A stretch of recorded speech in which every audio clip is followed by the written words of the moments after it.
Aujourd'hui, le Maroc, sous les directives de Sa Majesté, s'oriente vers la diversification des moyens de disposer de ressources en eau. D'abord, il y a bien sûr ce programme de réutilisation des eaux usées.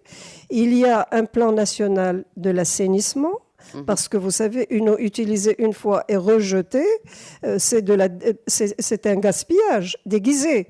Et en même temps, c'est une pollution, c'est une atteinte à la santé publique. Ensuite, il y a le dessalement de l'eau de mer.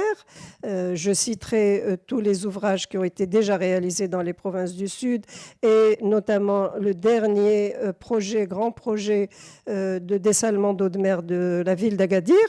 Donc, si vous voulez, la question de la diversification des moyens est quelque chose de très important.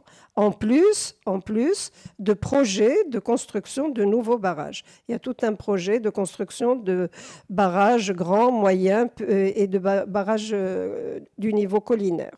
Donc tout cela est très important pour justement faire accéder le maximum de population et surtout tenir compte de l'essor démographique que notre pays va connaître. D'ici 2030, on sera peut-être 50 millions de personnes. Donc si vous calculez ce qui est projeté en termes de ressources en eau et la démographie potentielle, je pense que l'évolution nous permettra de rester dans une sécurité hydrique. Maintenant, ce qu'il reste à faire. Ce qu'il reste à faire et donc qui est dans notre capacité à nous, c'est que d'abord, il faut savoir que toutes nos villes ont accès à l'eau de manière générale, durable et continue, ce qui n'est pas le cas de plusieurs pays du même niveau que nous. Nous avons fait un grand effort en termes d'assainissement.